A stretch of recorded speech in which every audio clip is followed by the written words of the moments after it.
It was a frigid, moonless night when the call came in. I was the lone delivery driver at Tony's Pizzeria, and business had been slow all evening. But this order was different, a last-minute request from a customer in the remote outskirts of town, far beyond our usual delivery zone. The address was unfamiliar, nestled deep in the woods, but the promise of a hefty tip convinced me to accept the challenge. I grabbed the large pizza box, ensuring it was piping hot, and navigated through the winding, dimly lit streets. My headlights cast eerie shadows on the gnarled trees that lined the road, their branches clawing at the sky like skeletal fingers. The darkness was oppressive, and the radio, usually my trusted companion, had fallen silent, adding to my unease. The GPS led me down a narrow, overgrown path that seemed barely wide enough for my car. My heart pounded as I bumped along the uneven terrain, questioning the sanity of this delivery. The forest was silent except for the occasional hoot of an owl or rustling of leaves in the wind. Finally, the GPS indicated that I had arrived at my destination.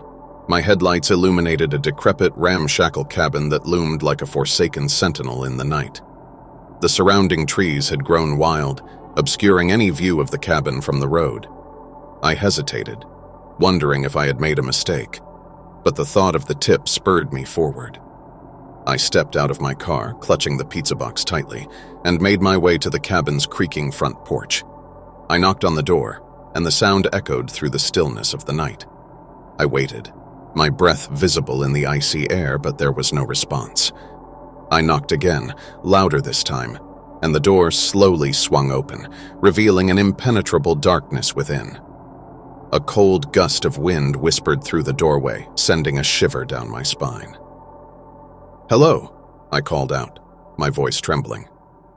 There was still no answer, but the faint smell of burning wood wafted from within the cabin. I peered inside, my heart racing, and saw the flickering glow of a fire deep in the shadows. It was then that I heard a voice, a soft, eerie whisper that seemed to emanate from the darkness itself. "Come in," it beckoned. My instincts screamed at me to run, but I was committed now.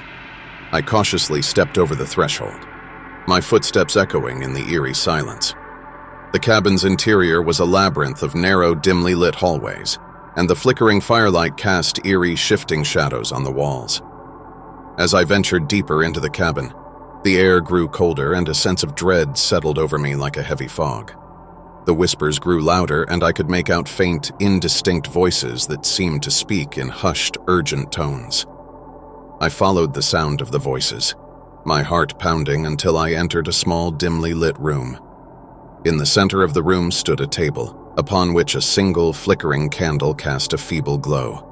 And there, seated at the table, was a solitary figure, an old man with long white hair and a gnarled cane.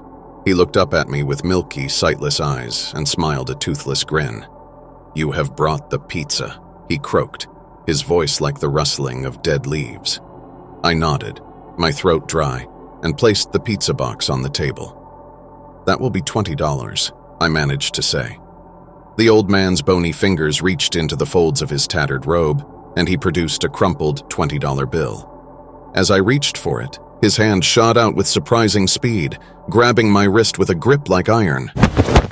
"You should stay," he whispered, his voice taking on a sinister edge. "Join us for dinner." I struggled to free myself, but his grip was unyielding.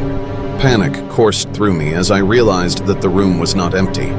The shadows in the corners seemed to come to life, their forms shifting and writhing. I could hear the faint sound of movement, like the slithering of serpents. With a sudden surge of strength, I wrenched myself free from the old man's grasp and bolted from the room. I sprinted through the dark, winding hallways, the whispers growing louder and more urgent behind me. As I reached the front door, I glanced back one last time and saw the old man standing in the doorway of the room, his white hair flowing like a ghostly specter. He raised his cane, and the candle on the table went out, plunging the cabin into darkness. I burst out of the cabin and into the cold night air, gasping for breath. I stumbled back to my car, the pizza long forgotten, and sped away from that accursed place. The forest seemed to close in around me, the trees leaning menacingly over the road, and the whispers echoed in my ears long after I had escaped. I never returned to Tony's Pizzeria after that night, and I never ventured into the woods again. The memory of the old man and the haunted cabin haunted my dreams, a chilling reminder of the night my pizza delivery had gone horribly wrong.